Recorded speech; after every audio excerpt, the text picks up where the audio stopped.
नमस्कार मित्रांनो, प्रश्न क्रमांक 91 खालील आकृतीमध्ये रेषा L समांतर रेषा M आहे. दिलेल्या माहितीच्या आधारे A ची किंमत आपल्याला काढायची आहे. ही दिलेली जी आकृती आहे या आकृतीमध्ये हा जो कोन दिसतोय इकडचा तयार झालेला कोन 3x + 10 डिग्री आणि हा इकडचा तयार झालेला कोन आहे 2x + 50 डिग्री. हे दोन्हीही कोन एकमेकांचे विरुद्ध कोन आहेत, ऑपोजिट अँगल आहेत. जर असं असेल तर यांचा अर्थ असा होतो की दोन विरुद्ध कोन जे आहेत ते एकमेकांचे इक्वल असतात, सारखे असतात. त्यावरून आपण हे इक्वेशन मांडू शकतो आणि इथे हा 2x जर इकडे पाठवला तर 3x - 2x = हा 10 जर तिकडे पाठवला तर 50 - 10 होईल. 3x मधून 2x गेले तुम्हाला x मिळतोय, 50 मधून 10 गेले तुम्हाला 40 मिळतोय. x ची किंमत 40 मिळाली. आणि आणखी एक महत्त्वाचं प्रमेय आपल्याकडे आहे. जर दोन लाईन एकमेकांना पॅरलल असतील, समांतर असतील L आणि M आणि त्यांच्यामध्ये एक ट्रान्सव्हर्सल असेल तर तयार झालेले हे जे कोन असतात आंतरकोन यांना आपण म्हणतो. यांच्या मापांची जी बेरीज आहे ती 180 अंश असते. म्हणून यावरून आपण हा कन्सेप्ट जो आहे तो मांडू शकतो. त्यावरून हा 50 आणि हा 2 × x म्हणजे 40, 2 × 40 + 50 अधिक a डिग्री बरोबर 180 होईल. हा 50 आणि हा 4 × 8 80 अधिक 50 130 होईल. Plus a degree = 180 degree. हा 130 जर आपण त्या साईडला पाठवला तर 180 मधून जर 130 गेले तर आपल्याला a बरोबर मिळणार आहे 50. आणि हा आपला पर्याय क्रमांक 2 जो आहे तो आपला अचूक पर्याय आहे. नमस्कार मित्रांनो, प्रश्न क्रमांक 92. एका व्यक्तीने एका व्यवसायात काही रक्कम गुंतवली, त्यात त्याला 20% नफा झाला. नंतर त्याने नफ्यासहित संपूर्ण रक्कम दुसऱ्या व्यवसायात गुंतवली, त्यात त्याला 20% तोटा झाला. तर त्याला संपूर्ण व्यवहारात एकूण किती टक्के नफा की तोटा झाला ते आपल्याला काढायचं आहे. सर्वप्रथम आपण त्याने जी रक्कम गुंतवलेली रक्कम जी आहे ती आपण ₹100 मानूयात. म्हणजे 100च्या पटीत काढणं आपल्याला सोपं जातं. म्हणून या रकमेचे जो आपला त्याला नफा झालाय या रकमेचा नफा म्हणजे 100 × 20/100 बरोबर ₹20 त्याला नफा झालाय. नफ्यासहित त्याची जी मूळ किंमत होती, मूळ त्याच्याकडे उरलेले पैसे होते त्याच्यामध्ये आपले ते ऍड होईल. म्हणजे त्याला टोटल त्याच्याकडे ₹120 झाले. 20% नफ्यासह ₹120 झाले. आणि ही संपूर्ण रक्कम जो आहे तो दुसऱ्या व्यवसायात गुंतवतोय. म्हणजे ही संपूर्ण रक्कम जी तो गुंतवतो आहे त्याच्यात त्याला जवळजवळ 20% जो आहे तो तोटा झालाय. तोटा झालाय म्हणजे याचा अर्थ हा 000 कॅन्सल, 12 × 24, त्याला ₹24 तोटा झालाय. म्हणजे याचा असा अर्थ होतो की त्याच्याकडे ₹120 होते. ₹120पैकी त्याला शिल्लक रक्कम जी असेल 120 मधून आपण जर 24 वजा केले तर ₹96 जे आहेत त्याच्याकडे शिल्लक रुपये आहेत. त्याच्याकडे मूळ पैसे होते ₹100, शिल्लक राहिले ₹96. म्हणजे 100 मधून आणखी उलट त्या ठिकाणी टोटल ₹4 जे आहेत ते कमी झाले. म्हणजे याचा काय अर्थ होतोय की त्याला तोटा झालाय. एक तर आपल्याला क्लिअर झालं की त्याला तोटा झाला ₹4 आणि 100चे ₹4 हे काय असतात 4%. म्हणजे त्याला 4% जो आहे तो तोटा झालाय. आणि हा तोटा 4% तोटा जो आहे तो आपला पर्याय क्रमांक जो आहे पर्याय क्रमांक 3 हा आपला अचूक पर्याय आहे. नमस्कार मित्रांनो, प्रश्न क्रमांक 93. 10, 12, 16 व 18 या संख्यांनी एका संख्येला भागले असता बाकी 7 उरते अशी लहानात लहान 4 अंकी संख्या कोणती? मित्रांनो, अशा प्रकारच्या प्रश्नांमध्ये आपल्याला जो पर्याय दिलेला असतो त्या पर्यायांच्या आधारावरती याचं जे आहे ते आपल्याला उत्तर मिळू शकतं. अशा ठिकाणी एक महत्वाची गोष्ट बघायची ती म्हणजे 10, 12, 16 आणि 18 यांचे पाढे जर आपले पाठ असतील तर अतिशय शॉर्टकट याचं उत्तर येऊ शकतं. परंतु जर आणखी महत्वाच्या गोष्टी अजून जर त्याच्यामध्ये घुसायचं असेल जास्त या प्रश्नामध्ये तर एका संख्येला भागले असता बाकी 7 उरते आहे. म्हणजे याचा असा अर्थ होतोय की हा जो नंबर आहे 1440 त्यात बाकी आपण 7 जर वेगळी केली 2727 याच्यामध्ये जर आपण बाकी 7 जी आहे ती वेगळी केली, परंतु हा जो नंबर तुम्हाला दिसतोय यात बाकी 7 वेगळी होऊ शकत नाही. जर झालीच तर 10चा भाग त्याला जाणार नाही, कारण 10चा भाग जाण्याकरता 10ची कसोटी आहे. विभाजिताच्या ज्या कसोट्या आहेत त्याच्यामध्ये तुम्हाला एकक स्थानी 0 असणं गरजेचं आहे. इथे 0 येत नाही जर 7 बाकी काढली तर. म्हणून हा पर्याय या ठिकाणी चुकीचा आहे, तो पर्याय येऊच शकत नाही. राहिले हा जो शेवटचा पर्याय दिसतोय यात सुद्धा आपण जर बाकी वेगळी केली तुम्हाला हा नंबर मिळतोय.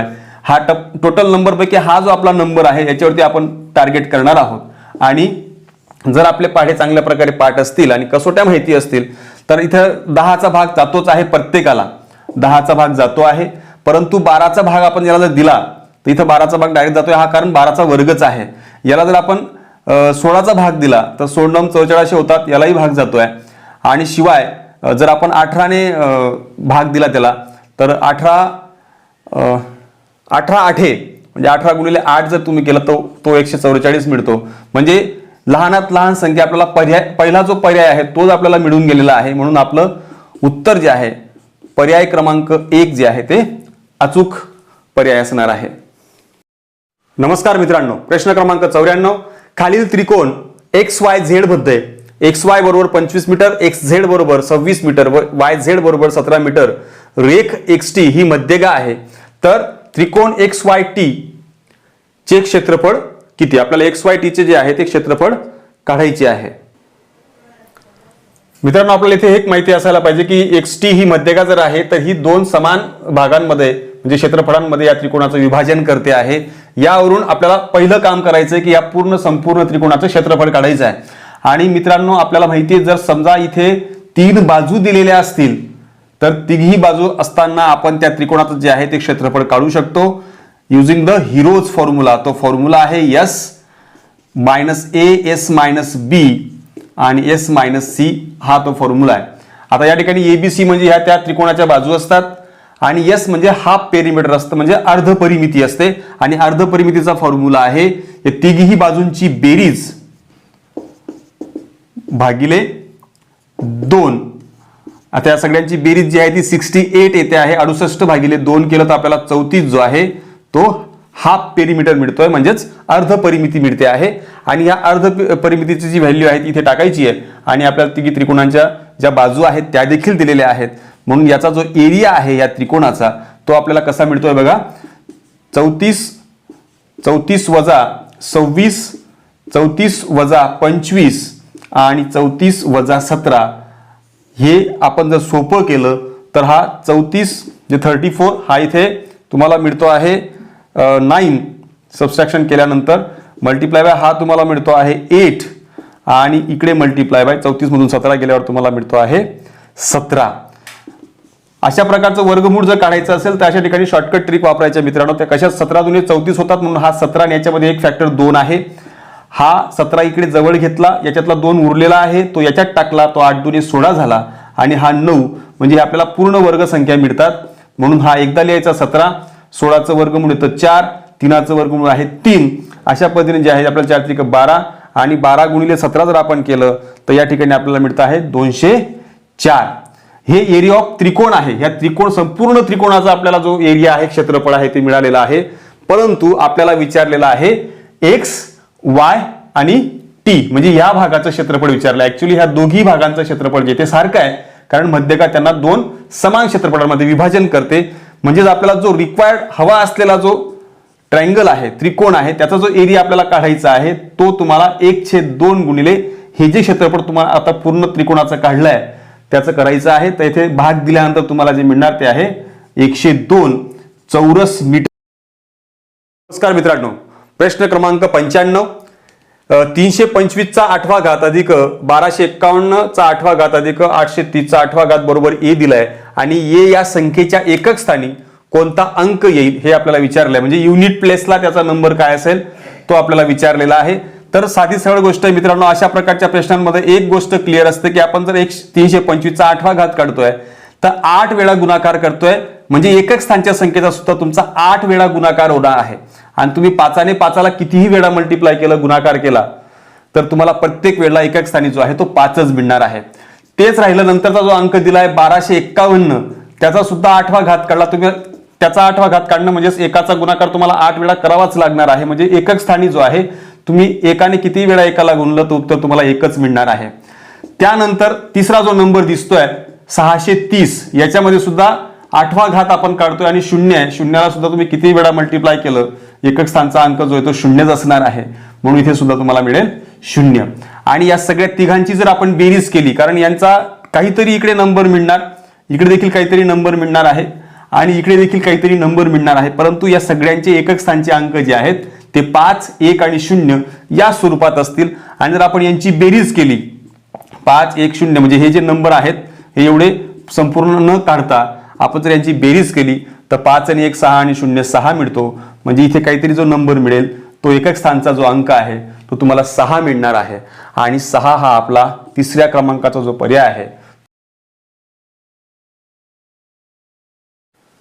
नमस्कार मित्रांनो, प्रश्न क्रमांक 96. दोन भावांच्या वयांची बेरीज 40 वर्षे आहे. त्यांच्या वयातील फरक 2 वर्षे आहे. तर मोठ्या भावाचे 5 वर्षापूर्वीचे वय किती?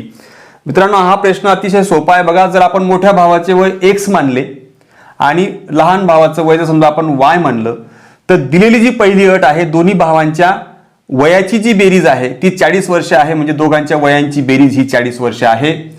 त्यानंतर त्यांच्या वयातील फरक म्हणजे मोठ्या भावाचं वय त्याच्यामधनं लहान भावाचं वय वजा जर केलं तर यांच्यातला जो फरक आहे तो 2 दिलेला आहे. आणि अशा प्रकारचं जे आपण इक्वेशन्स पाहतो हे सायमल्टेनियस इक्वेशन्स आहेत. लिनियर इक्वेशन इन 2 व्हेरिएबल म्हणजे 2 चलातील रेखीय समीकरणे आहेत. हे सॉल्व्ह करताना आपण दोघांची जर बेरीज केली x अधिक x हा 2x होईल. हा y मायनस y कॅन्सल होईल आणि हा 42 मिळेल. यावरून आपल्याला 1 ची किंमत मिळते. ज्याला जर 42 भागिले आपण 2 केला तर तुम्हाला x मिळतोय 21. आणि हे जे वय मिळालेलं आहे ते सध्याचं वय मिळालेलं आहे त्या मोठ्या भावाचं. परंतु त्यांनी आपल्याला विचारलंय 5 वर्षापूर्वीचे वय.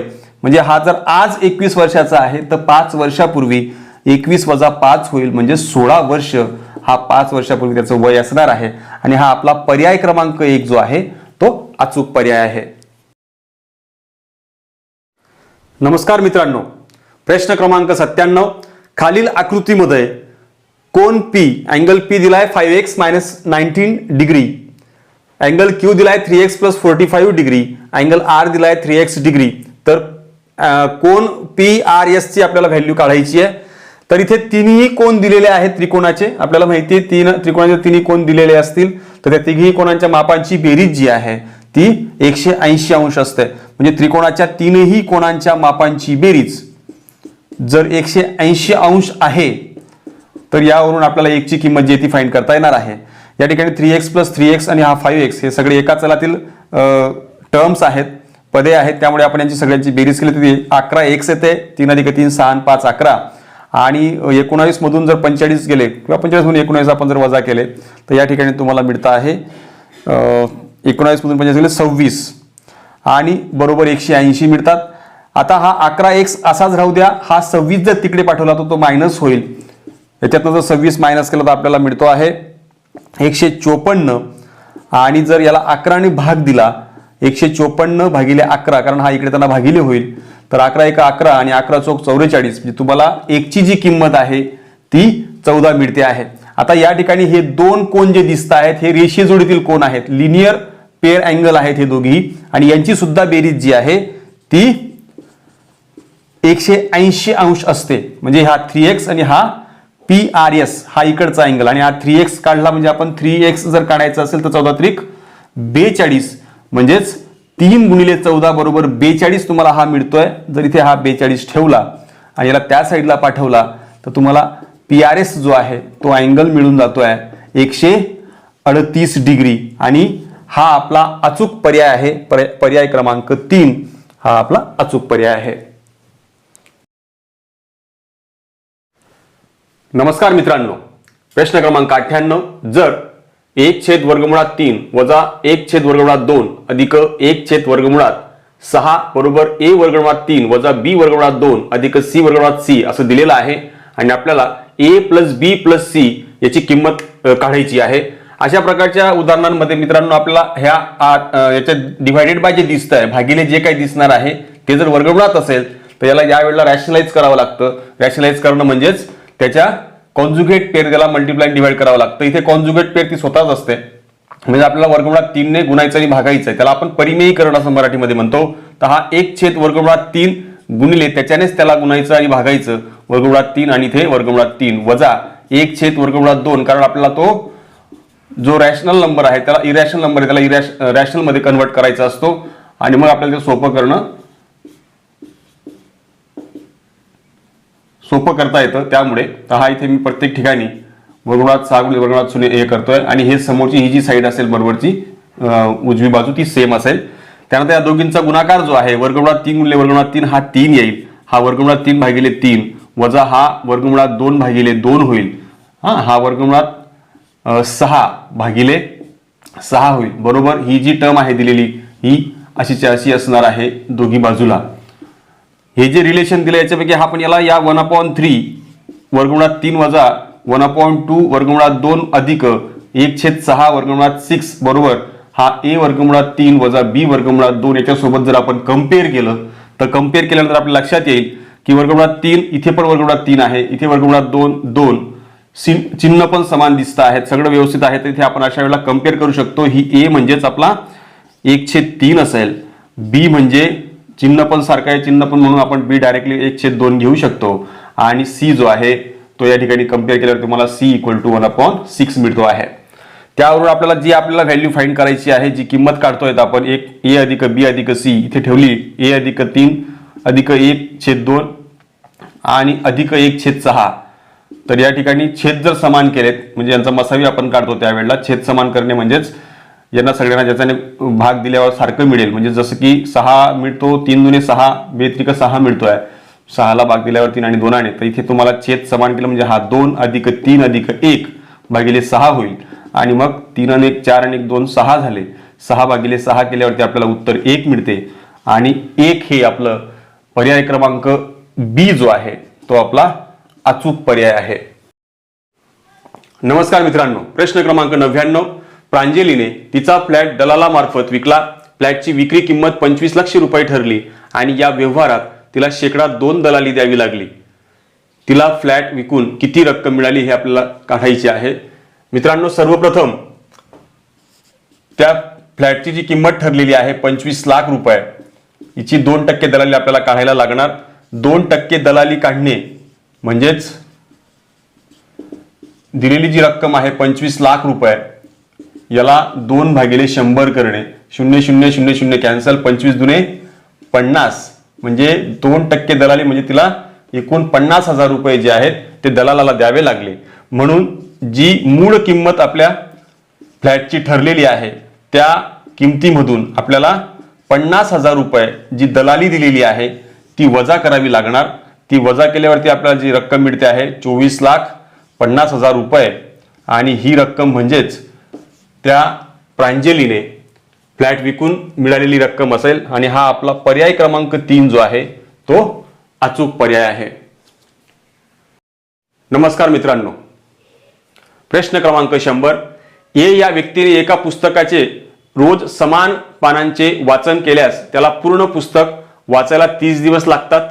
बी हा व्यक्ती तेच पुस्तक वाचताना रोज ए पेक्षा 5 पानांचे जास्त वाचन करतो तर त्याला पूर्ण पुस्तक वाचायला 20 दिवस लागतात.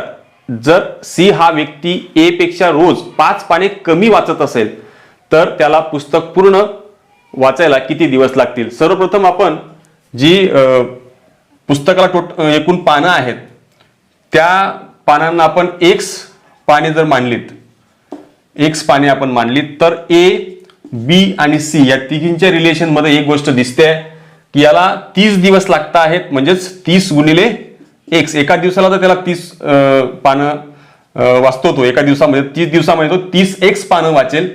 तोच बी जो आहे तो याच्यापेक्षा जे x वाचतोय एका दिवसाला त्याच्यापेक्षा तो 5 पानं जे आहे ते जास्त वाचतोय. म्हणजेच x अधिक 5 गुणिले या ठिकाणी 20 होईल, कारण तो 20 दिवसामध्ये त्याला पूर्ण करतोय. आणि हेच इथे x वजा 5 आहे, कारण तो 5 पानं जे आहे ते कमी वाचतो आहे ए पेक्षा.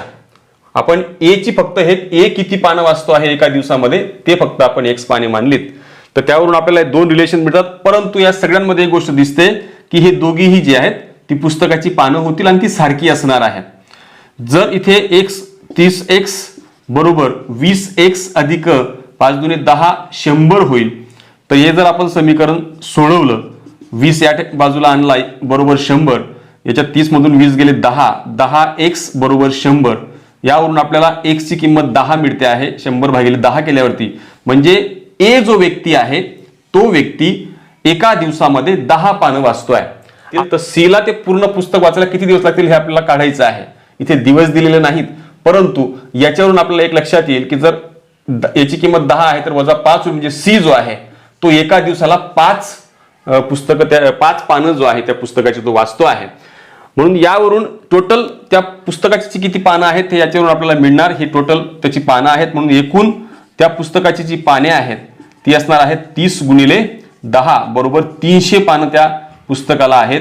आणि 300 पानं एका दिवसामध्ये जर सी 5 वाचतो आहे तर 300 भागिले 5 एका दिवसाचे 5 असे आपल्याला तो किती दिवस लागेल तर त्याला 60 दिवस जे आहे त्या ठिकाणी त्याला वेळ लागेल. एका दिवसाला 5 पानं याप्रमाणे ते पूर्ण पुस्तक.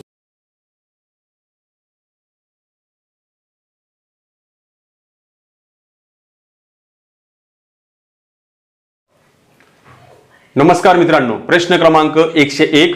समभुज चौकोनाची प्रत्येक बाजू 61 सेमी आहे, त्याचा एक कर्ण 22 सेमी लांबीचा आहे, तर त्या समभुज चौकोनाचे क्षेत्रफळ किती?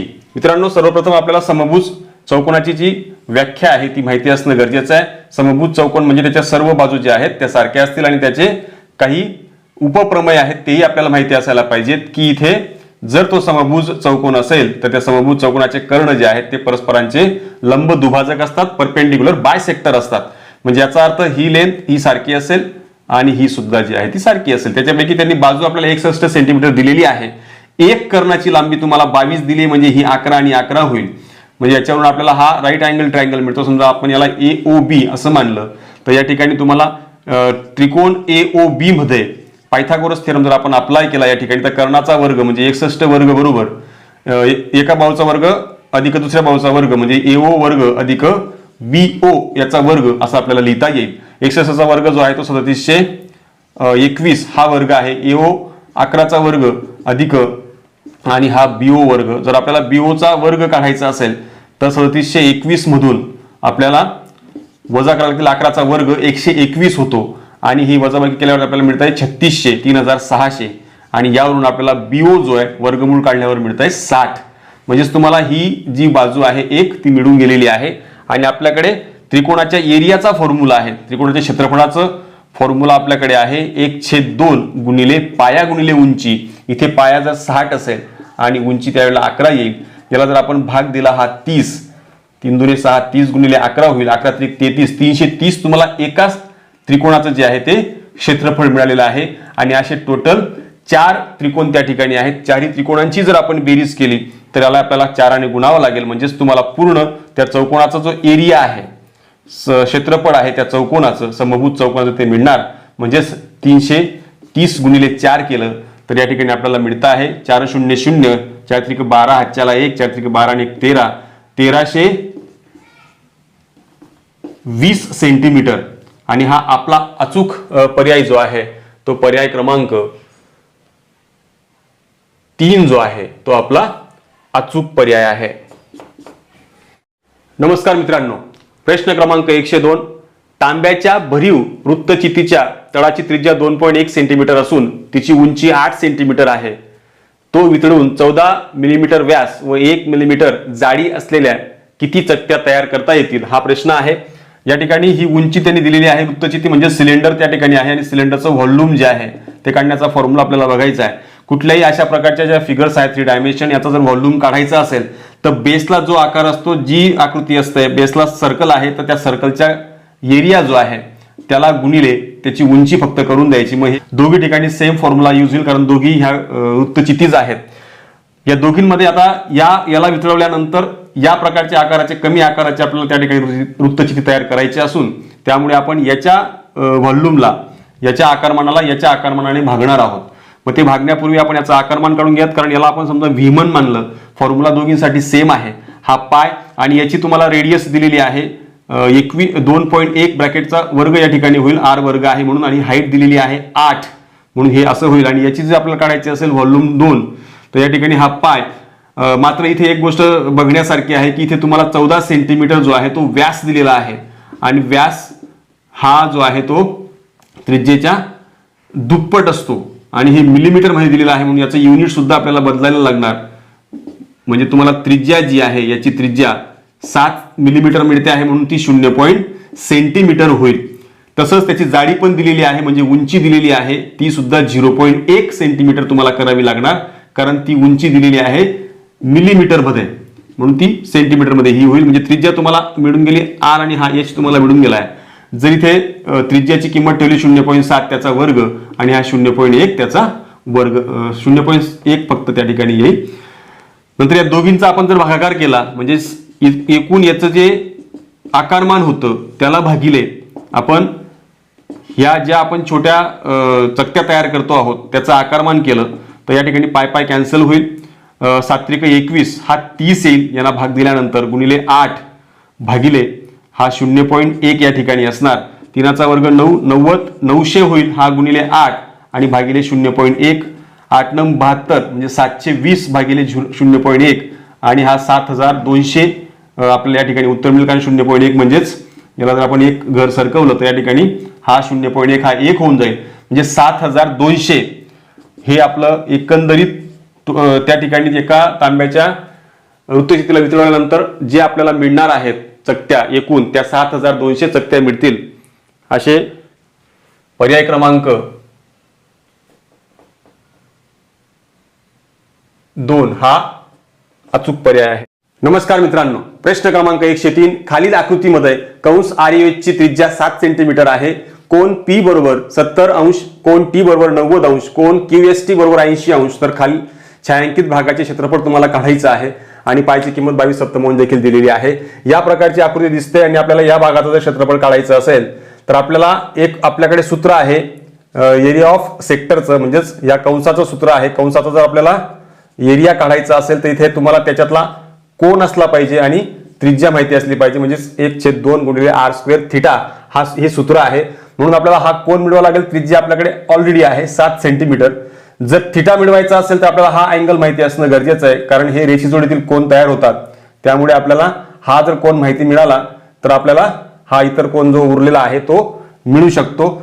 त्यासाठी आपल्याकडे हा जो चौकोन दिलेला आहे चौकोन PQST याच्यामध्ये या तिघी कोणांच्या मापांची बेरीज जी आहे ती 360 अंश असते. त्यावरून आपल्याला म्हणता येईल हा कोन P आपल्याकडे 70 आहे, हा कोन T 90 दिलेला आहे, कोन Q जो आहे तो आपल्याला काढायचा आहे, कोन S आपल्याला 80 दिलेला आहे बरोबर 360. तर कोन Q जर आपल्याला मिळवायचा असेल तर 360 मधून या सगळ्यांची जी बेरीज आहे 70 90 आणि 80 यांची बेरीज 240 ही वजा करायला लागणार. तर आपल्याला हे मिळणार आहे 120 अंश.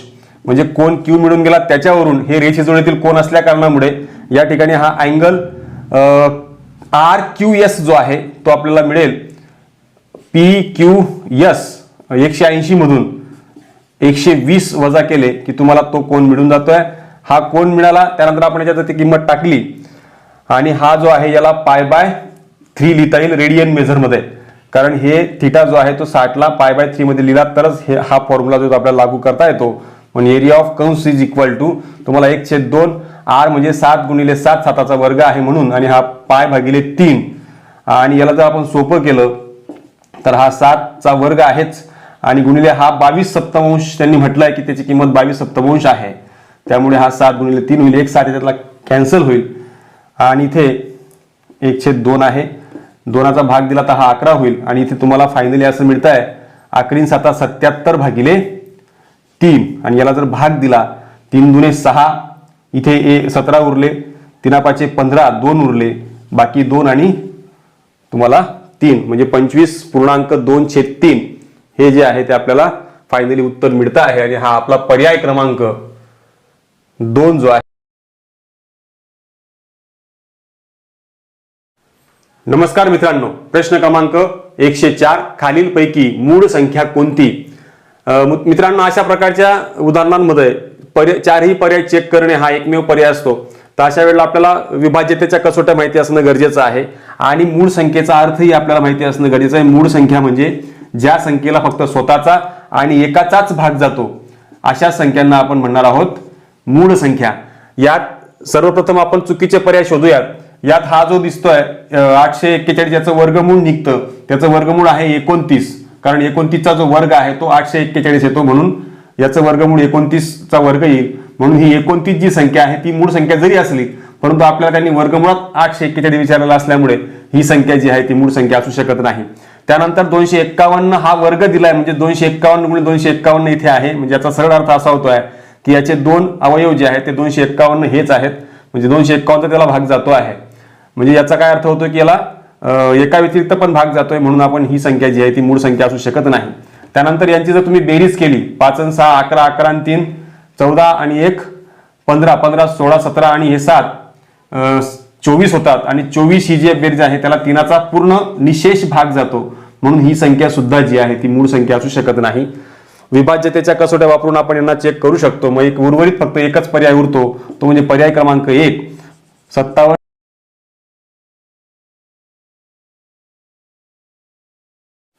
नमस्कार मित्रांनो, प्रश्न क्रमांक 105.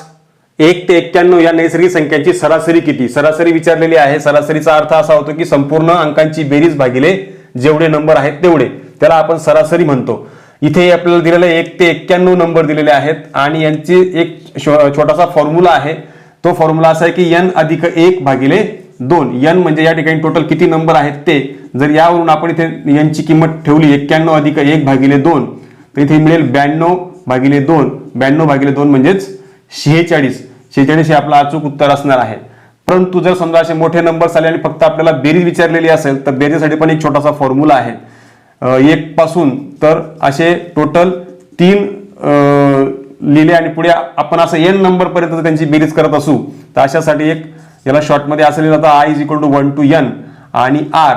तर याचा फॉर्म्युला आहे n गुणिले n अधिक 1 भागिले 2. या पद्धतीने आपण याची बेरीज पण काढू शकतो. जर समजा बेरीज विचारलेली राहिली असती तर आपण हा फॉर्म्युला वापरला असता, आणि जर आपल्याला त्यांनी सरासरी विचारलेली आहे तर ऑफकोर्स सरासरीचा अर्थ काय होतो की जेवढे नंबर आहेत तेवढे त्याला भागिले करायचे, म्हणजे n भागिले करायचा.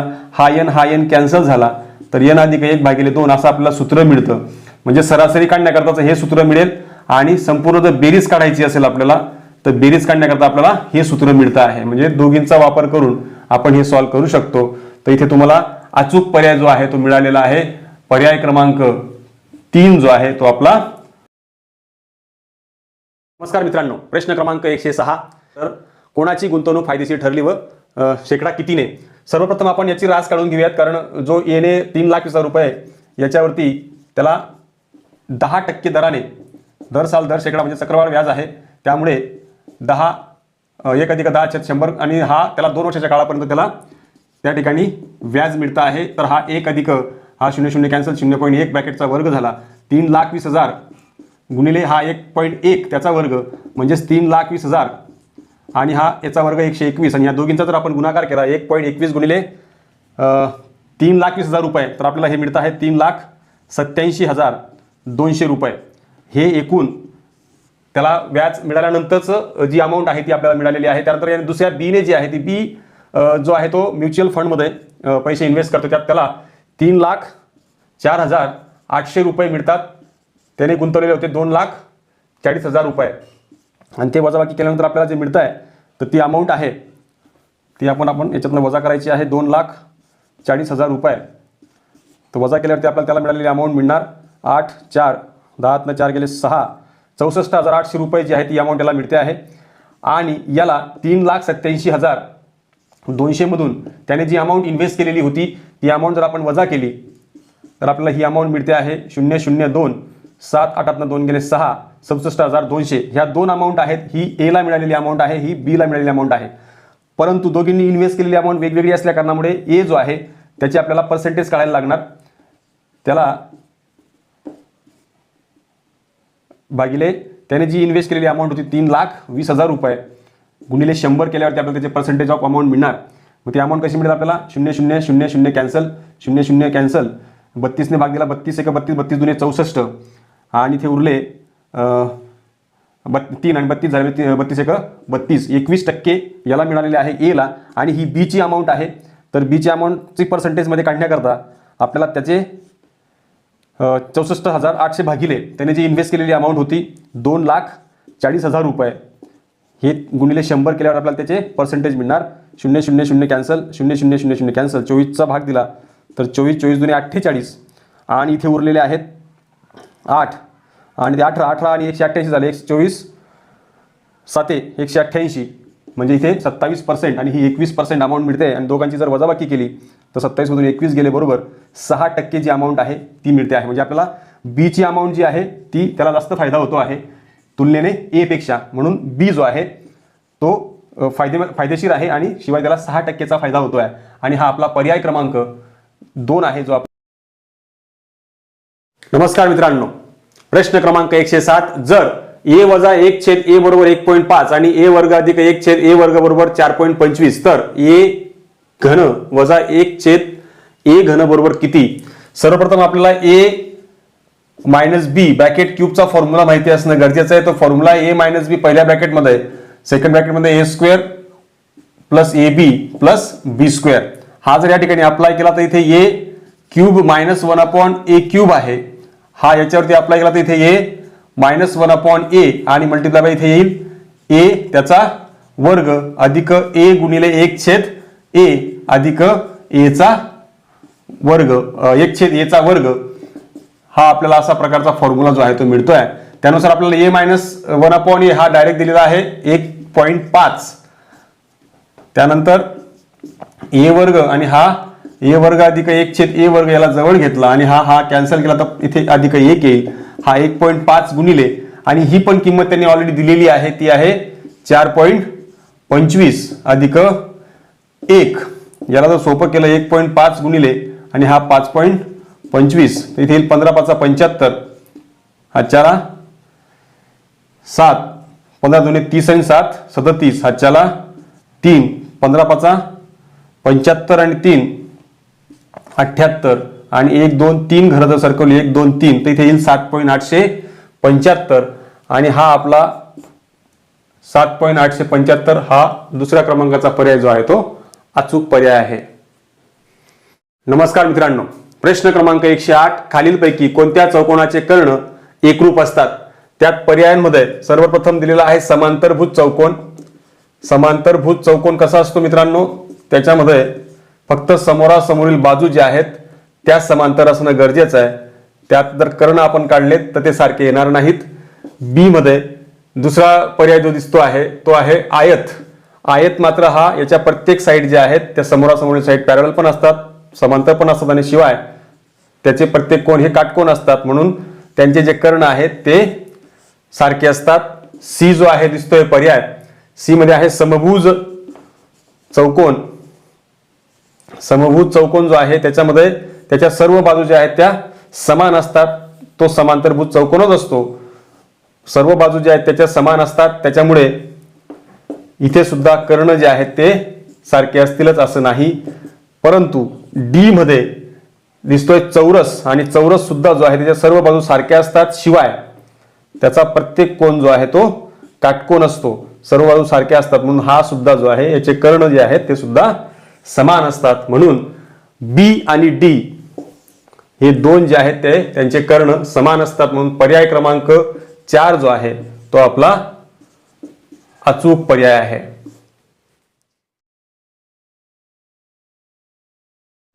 नमस्कार मित्रांनो, प्रश्न क्रमांक 112. 5x वर्ग अधिक 11 वर्गमुळात 2x अधिक 4 बरोबर ax अधिक b आणि cx अधिक d तर a अधिक c अधिक bd याची किंमत किती? हे या ठिकाणी जे दिसतंय मित्रांनो हे वर्ग समीकरण आहे आणि या वर्ग समीकरणामध्ये याचे फॅक्टर्स काढण्याच्या काही मेथड्स आहेत. यात पहिला x वर्गाचा कोएफिशियंट हा 5 आणि 5 चौक 20 असा घ्यायचा आणि मधल्या पदाची फोड आपल्याला करायची असते. मधल्या पदाची फोड करताना गुणाकार त्यांचा 20 असावा आणि त्यांची वजाबाकी बेरीज जी आहे ती 11 वर्गमुळात 2 असावी. इथं वर्गमुळात 2 आहे म्हणून वर्गमुळात 2 डायरेक्ट लिहून घ्या आणि 10 1 10 10 1 10 जर केला तर इथे 10 आणि 1 11 होतात आणि या दोघींचा गुणाकार जर केला 2 10 गुणिले 2 केल्यावर तुम्हाला 20 मिळतो. असे त्याचे आपल्याला अवयव मिळतात आणि इथे या अवयवांमध्ये आपण या मधल्या पदाची फोड करतो तर ती अशी येईल 10 वर्गमुळात 2x अधिक 2 अधिक वर्गमुळात 2x अधिक 4 आणि उजवी बाजू ती आहे तशीच राहील.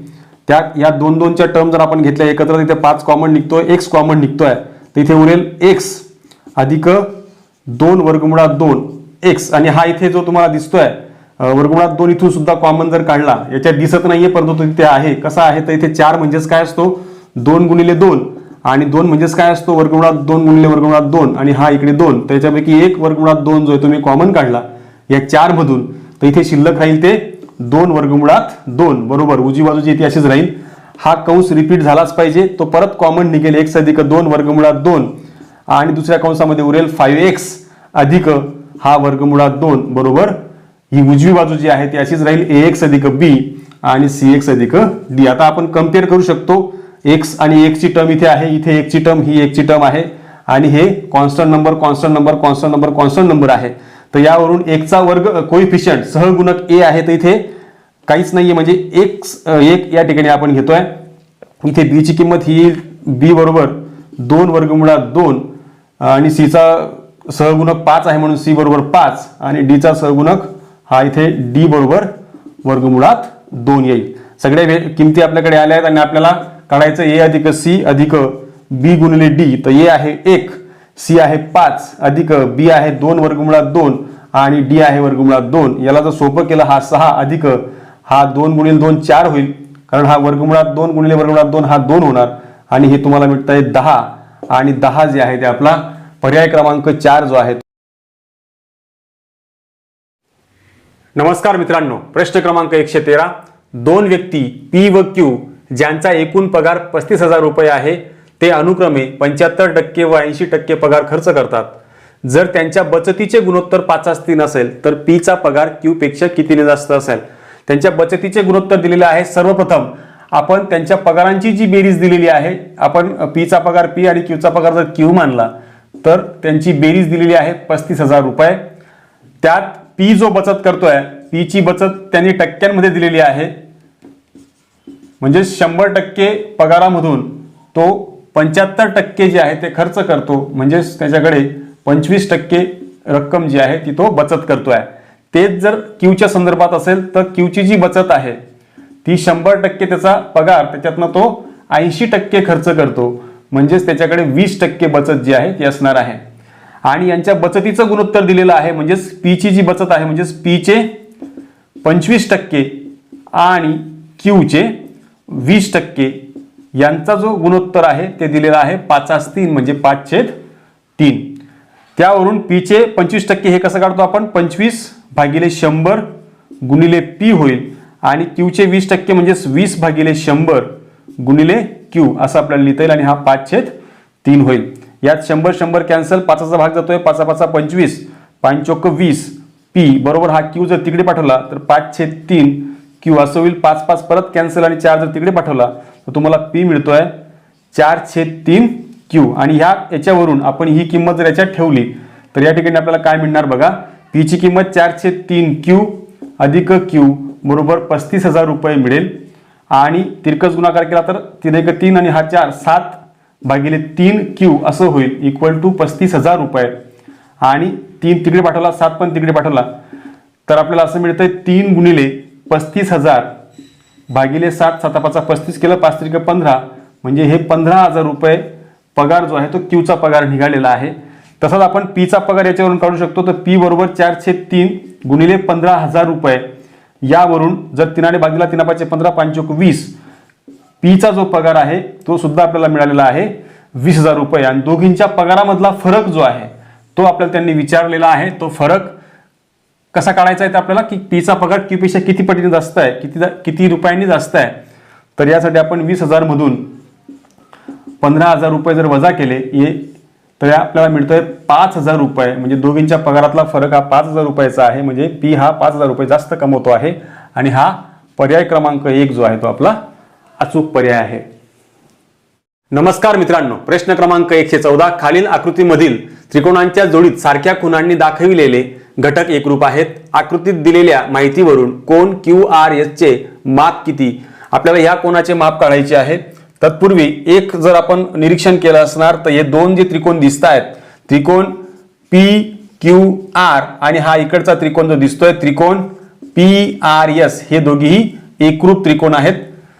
का तर यांच्यात SS टेस्ट आपली लागू होते, बाबा कसोटी. त्यानुसार ही साईड जी आहे ती दोघींची कॉमन साईड आहे आणि ह्या दोघी साईड ऑलरेडी सारख्या आहेत. त्यावरून हे दोघी कोण सारखे येतील, म्हणजेच कोण P हा जो दिसतोय QPR आणि हा इकडचा जो कोण आहे RPS, हे दोघी सारखे असतील. आणि हा जर 35 आहे तर हा पण 35 होईल. म्हणून हा जो कोण आहे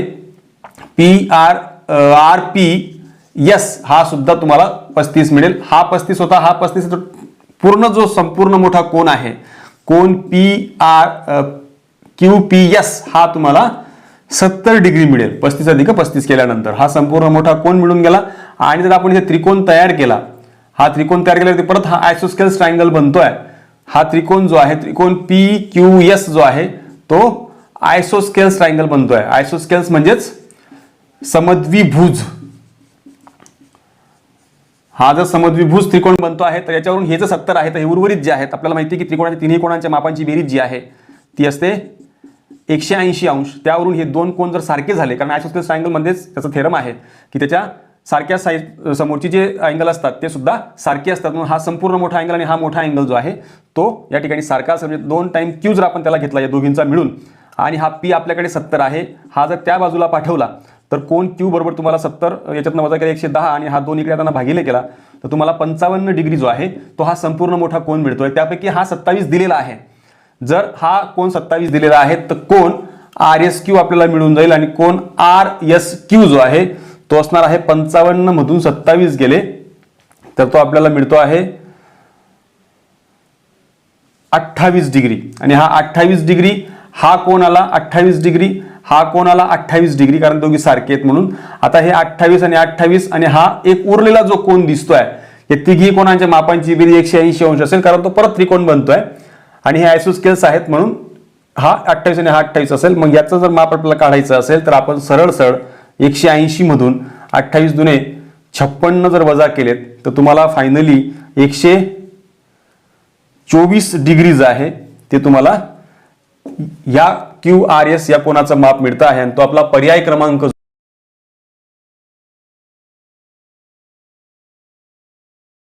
नमस्कार मित्रांनो, प्रश्न क्रमांक 115.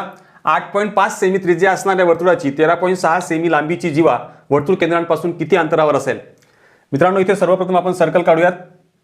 वर्तुळामध्ये त्यांच्या म्हणण्यानुसार या ठिकाणी एक जीवा आहे, त्या जीवेचं माप दिलेलं आहे 13.6 आणि हे समजा ही आपण एक त्रिज्या काढली तर ही पण इकडे त्रिज्या येईलच आणि ती त्रिज्या आपल्याला दिलेली आहे. समजा हा आपण सेंटर जो आहे तो O घेतला आणि त्रिज्या 8.5 तर ही सुद्धा 8.5 असेल, एकाच वर्तुळाची त्रिज्या आहेत म्हणून.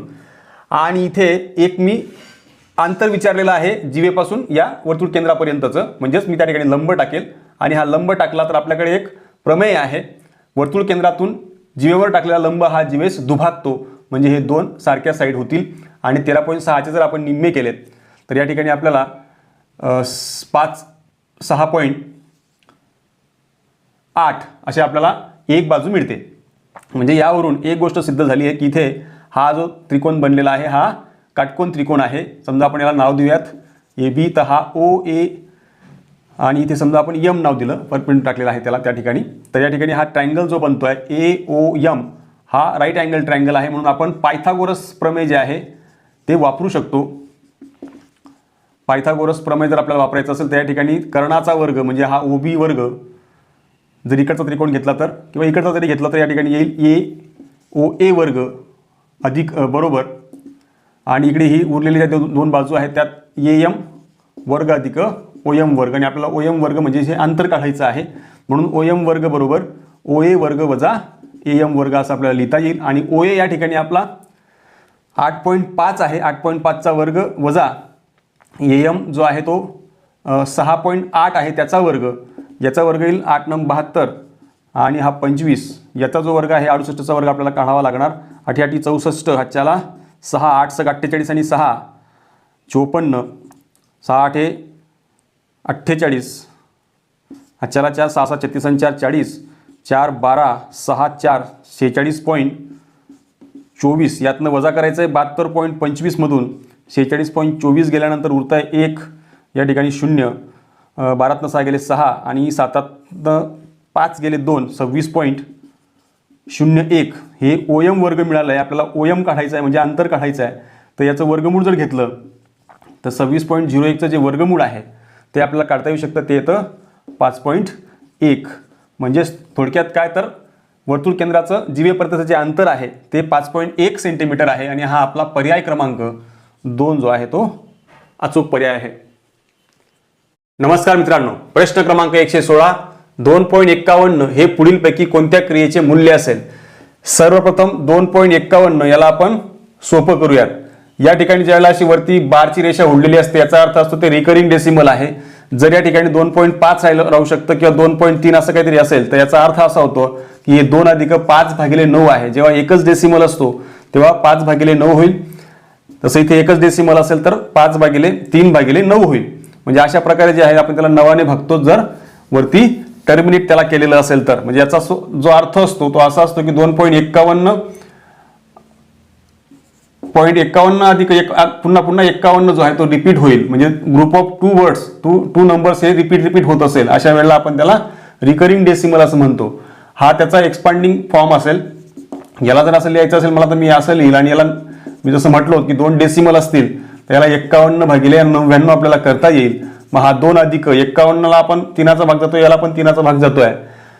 3 1 3, 3 7 21, 3 3 9, 3 3 9, तिरकस गुणाकार केला 33 दुने 2, 33 गुणिले 2 हा 66 आहे, तो अधिक 17/33.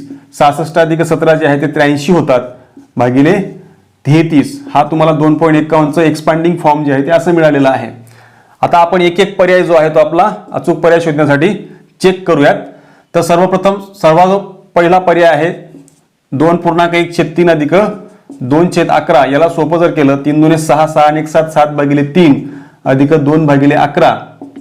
तिरकस गुणाकार केला 11 7 77, 3 दुने 6 भागिले 11 त्रिक 33. 77 अधिक 6 केल्यानंतर आपल्याला मिळतोय 83/33. योगायोगाने जे आहे ते आपल्याला पर्याय क्रमांक 1 जो आहे तोच आपल्याला मिळून गेलेला आहे. कारण 2.51 टर्मिनेट केल्यानंतर सुद्धा 83/33 मिळत होता, आणि ह्या दिलेल्या नंबरला आपण जेव्हा सोपं केलं तेव्हा सुद्धा आपल्याला 83/33 मिळतोय.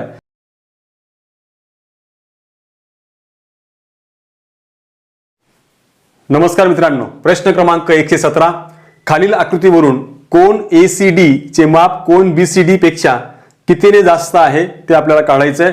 आपल्या समोर जी आकृती दिसते आहे या आकृतीमध्ये हा कोण दिलेला आहे 5/2x अधिक 25 डिग्री, आणि इकडे हा इकडचा जो कोण दिला आहे DCB हा दिलाय 2x अधिक 7 त्याचा डिग्री. यावरून एक लक्षात येत आहे आपल्या की हा रेषीय जोडीतील कोण हे आहेत, त्यामुळे यांचे जे कोणांच्या मापांची बेरीज असते ती असते 180 अंश. त्यामुळे आपण सरळ यांची जी आहे ती बेरीज केली 180 अंश या ठिकाणी आपल्याला लिहिता येईल. या दोघी 1च्या टर्म आहेत आणि या कॉन्स्टंट टर्म आहेत. हा बेदुने 4 आणि 5 9, 9x/2 होईल, अधिक 25 मधून 7 गेले, या ठिकाणी मिळतोय 18 बरोबर 180. यालाही 9चा भाग जातोय, यालाही 9चा भाग जातोय, यालाही जातोय. तर मी संपूर्ण याला 9ने भागितलं तर इथे x/2 9 9 कॅन्सल होईल. 9 दुने 18 आणि 9 दुने 18 म्हणजे हा 20 येईल. नंतर या दोनाने गुणिले जर दोघी बाजूला केलं तर इथे बेदुने 4 आणि बरोबर हा 20 दुने 40 होईल. 4 तिकडे पाठवला तर x बरोबर आपल्याला 40 - 4 बरोबर 36 मिळतो आहे. 1 ची किंमत निघाली. आता या दोघींची किंमत आपल्याला काढायची, कारण प्रश्न आपल्याला असा विचारलेला आहे की कोण ACD हा जो कोण आहे त्याच्यापेक्षा माप BCD पेक्षा कितीने जास्त आहे ते आपल्याला काढायचं आहे. तर इथे आता तो कितीने जास्त आहे काढण्याकरता आपल्याला दोघींचे माप काढून घेणं गरजेचं आहे. म्हणजे इथे आपण सर्वप्रथम जर समजा कोण ACD चे माप काढायचे असेल तर इथे 1 ची किंमत आपल्याला 36 ठेवायची आहे, अधिक 25 बरोबर या ठिकाणी भाग जर दिला 18 दुने 36 आणि 18 पंचे 90, 90 अधिक 25 बरोबर आपल्याला मिळतं आहे 115. आणि त्यानंतर दुसरा जो कोण आहे कोण BCD त्याचं माप जर काढायचं असेल तर या ठिकाणी आपल्याला व्हॅल्यू ठेवायला लागणार. याच्यात 2 गुणिले 1 ची किंमत आहे 36 वजा 7 बरोबर 36 दुने 72 मधून 7 गेले, 72 मधून 7 गेले आपल्याला मिळतं आहे 65. आणि दोघींमधून कितीचा फरक आहे ते जर आपल्याला काढायचं असेल तर आपण वजाबाकी करणार, आणि हा फरक जो आहे तो आपल्याला दिसतोय 50 डिग्रीचा. म्हणजेच आपला जो पर्याय क्रमांक 3 आहे तो आपला. नमस्कार मित्रांनो, प्रश्न क्रमांक 118. एका विद्यार्थ्याने x घन अधिक 5x वर्ग वजा 10x वजा 50 एवढी चॉकलेट वर्गातील x वर्ग वजा 10 विद्यार्थ्यांना एक समान वाटली तर प्रत्येक विद्यार्थ्याला किती चॉकलेट मिळतील असा हा प्रश्न आहे. जसं की आता 10 विद्यार्थी आहेत आणि त्यांना 10 चॉकलेट आहेत आणि त्यांना 2 विद्यार्थ्यांना एक समान वाटायचे आहेत, तर आपण काय करणार 10/2 करणार. त्याच पद्धतीने आपल्याला ह्या 2 पॉलिनॉमियल दिलेले आहेत आणि या पॉलिनॉमियलचा आपल्याला भागाकार करायचा आहे. आणि भागाकार काढण्याची पद्धत जी आहे ती अशी आहे मित्रांनो, एक्स वर्ग वजा 10 याला आपल्याला भागायचं आहे ह्या पॉलिनॉमियलला एक्स घन अधिक 5x वर्ग वजा 10x वजा 50 हे भागत असताना इथे एक्स वर्ग आहे, इथे एक्स घन आहे. इथे एक्स घन आणण्याकरता मला एक्सने याला गुणावं लागेल म्हणून मी इथे एक्स लिहील. याला एक्सने गुणल्यानंतर इथे एक्स घन येईल वजा 10x येईल. तो वजा 10x मी इकडे लिहितो कारण इथे एक्स वर्गाची पद जी आहे ते येत नाहीये म्हणून अशा वेळेला आपण इथे 0x वर्ग असे लिहू आणि नंतर हे वजा करू. हे वजा करतो आणि इथे वजा वजाचा गुणाकार जो आहे तो अधिक होईल. हा कॅन्सल झाल्यानंतर इथे फक्त उरतोय 5x वर्ग वजा इथे 10x आणि हा 10x हा सुद्धा या ठिकाणी कट होतोय अधिक आणि वजा म्हणजे 0x येईल आणि इथे हा 50 फक्त आपल्याला खाली घेता येईल. आता पुढे याला नाही लिहिलं तरी चालणार आहे आपल्याला म्हणून इथे फक्त 50 लिहिला डायरेक्टली 50 तरी चालत आहे. पुढे आपल्याला आता इथे एक्स वर्ग आहे, इथे देखील एक्स वर्ग आहे परंतु याचा सहगुणक 5 इथे नाही म्हणून याला 5 ने गुणावं लागणार म्हणून इथे आपण अधिक 5 असं म्हणणार आहोत आणि मग 5 ने याला गुणलं इथे मिळतंय 5x वर्ग वजा या ठिकाणी 10 5 50 म्हणजे 50 आणि बरोबर या ठिकाणी वजा केलं तर हे वजा वजा इथे अधिक होईल. सगळं कट होतंय. इथे तुम्हाला बाकी उरते 0. बाकी जर 0 उडाली तर आपल्याला भागाकार मिळतो आहे x अधिक 5 म्हणजे या ठिकाणी एवढे चॉकलेट होती आणि एवढे विद्यार्थी होते त्यांना वाटल्यानंतर जेवढं भागाकार आपल्याला मिळालेला आहे तो भागाकार म्हणजेच काय असणार आहे आपलं अचूक असं उत्तर आणि हा पर्याय क्रमांक जो आहे तो 2 जो आहे तो आपला अचूक. नमस्कार मित्रांनो, प्रश्न क्रमांक 119 पुढीलपैकी कोणता बिंदू त्रिकोणाच्या बाह्य भागातही असू शकतो. मित्रांनो सर्वप्रथम आपल्याला हे माहिती पाहिजे की अंतर्मध्य म्हणजे इन सेंटर जो आहे तो त्रिकोणाच्या मध्ये जर आपण काढतो आहोत सर्कल तर तो इन सेंटर मध्येच असेल. दुसरा पर्याय आहे परिकेंद्र. परिकेंद्राचा अर्थ होतो सरकम सेंटर. याचा अर्थ असा होतो मित्रांनो की इथे त्याचे जे व्हर्टेक्स आहेत ते असे या ठिकाणी येतील म्हणजे हा इथे पण राहू शकतो किंवा बाहेर पण राहू शकतो. तिसरा पर्याय आहे शिरोबिंदू. शिरोबिंदूचा मिनिंग हा होतो मित्रांनो इथे हे जे व्हर्टेक्स असतात त्याला आपण शिरोबिंदू म्हणतो. आणि चौथा पर्याय आहे मध्यगा संपात बिंदू. तर मध्यगा संपात बिंदू सुद्धा त्या ठिकाणी येऊ शकत नाही फक्त